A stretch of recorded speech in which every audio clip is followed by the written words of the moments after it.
Hey guys, I wanted to shoot another video from lesson 6.1 because actually I realized I made a mistake. This was question number 18 from lesson 6.1. I failed to recognize the ambiguous case. So let's take a look at this again. My apologies. Once again, I'm human and I made a mistake, all because I didn't take the time to recognize, wait, we were given angle side information. We need to pause and make sure that it's not two triangles, and I assumed one triangle. So let's take a look at that problem real quickly again. Lesson 6.1, number 18. Okay, so this is the information that we were given, that angle A was 60 degrees, side A was 9, and side C is 10. So how I should have drawn this problem is by doing the following. I should have started with my 60-degree angle. I actually did do that part correct. There's my 60-degree angle, angle A. And then across from this is 9. And this side right here is 10. And so I needed to pause and say, wait, is 9, where does 9 fall? Does 9 fall bigger than this altitude or height, shortest distance? So I had to first figure out what the height is. And that's what I failed to do on that first video. So here that is. I need to solve for h. In order to do that, in this right triangle, I need to use sine. So sine of 60 is equal to the opposite over hypotenuse, h over 10. So we learn h equals 10 sine 60 degrees. Okay? And if I were to compute that, then this is, well, let's think here. We can do this kind of in our head. So I actually have to walk away to grab my calculator here for a second, but sine at 60 is root 3 over 2, so this is root 3 over 2 times 10, and root 3 over 2 as a decimal is 0.86602, so timesing by 10, this is approximately 8.6602. So if that's the case, the shortest distance from right here down to right here, this side, is 8.6602. Well, our distance is 9. That means 9 can fall a little bit to the left of that altitude and a little bit to the right of that altitude. Okay, so we have two triangles in this situation. We've got right here, this picture, 60 degrees, A, 10, and we've got 9 coming down right here. And so across from 10 is, since 10 is little c, this will be big C. Then right over here is going to be big B, and then we still need to solve for little b. So I've got that triangle to solve, and I also have another triangle to solve. Let's see if I can draw it decently here. 60 degrees, 10, and then it's going to come over this side with our 9, and then this is, again, big C, big B, and little 1. Now, once again, when I covered this lesson, lesson 6.1, we talked about how the law of sine setup is going to be the same on both of these problems. And so when I do a sine inverse to solve for big C, this is going to be the one that the calculator is going to tell us, because sine inverse is restricted to a range of only negative 90 to 90 degrees. So in other words, it's only going to give us an acute angle. So I'm going to call these ones the subscript 1s, and these ones the 2s. Okay? And then we need to go about solving both of these triangles. All right, so I'm going to grab a calculator real fast.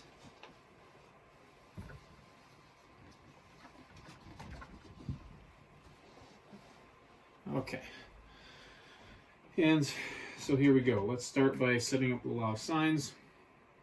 Again, I have to solve for big C first. Let's go ahead and solve for big C1.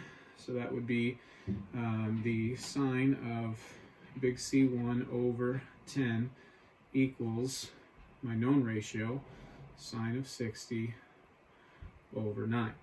So I'm going to go ahead and solve this proportion. And I'm going to actually do, I think you guys have seen this enough, that I'm going to go ahead and do the step of doing the sine inverse at the same time. So C1 is going to equal the sine inverse of the ratio I get for solving for sine of C1.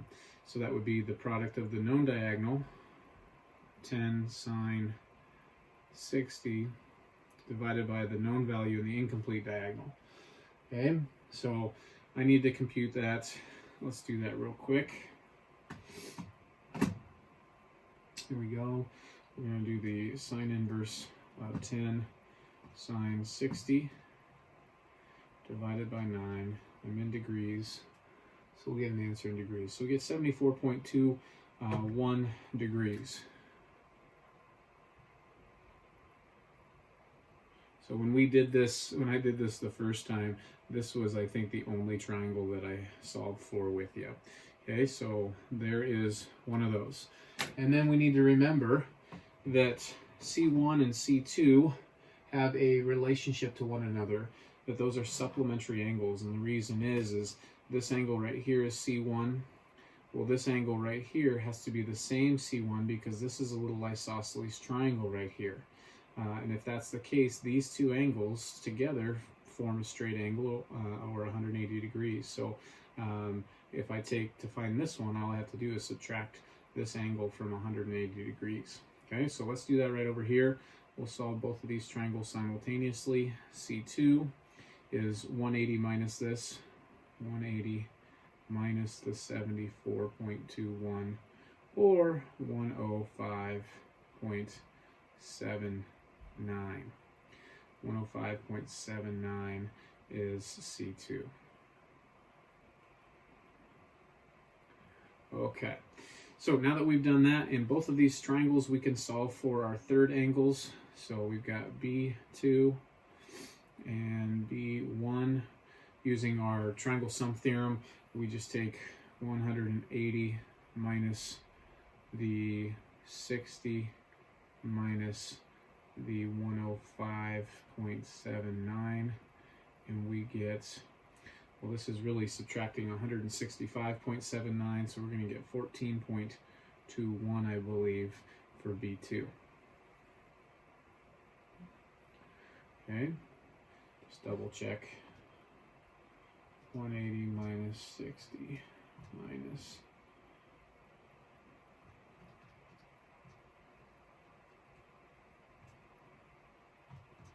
okay, 14.21 degrees. Awesome. So likewise over here, to find big B1, I'm going to say that this equals 180 minus 60 minus big C1, 74.21. And so we get approximately, those two angles together are 134.21. So I'm going to take away 134.21 from 180, and we get 45.79, I believe, for big B1.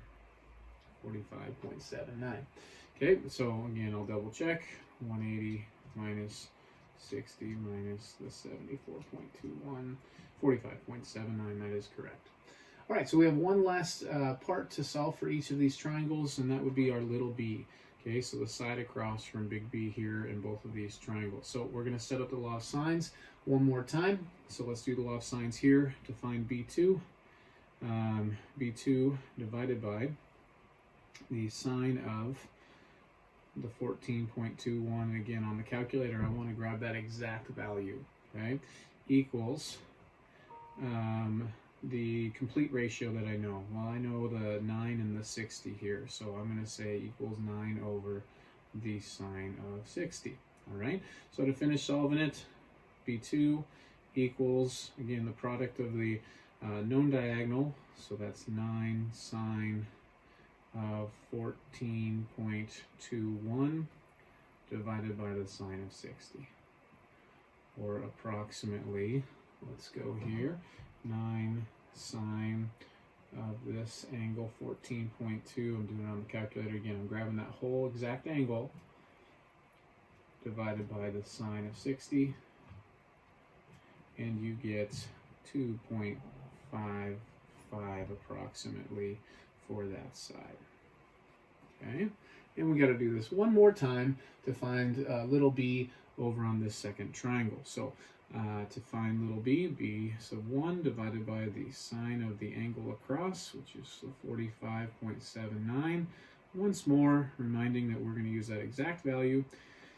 equals 9 divided by the sine of 60.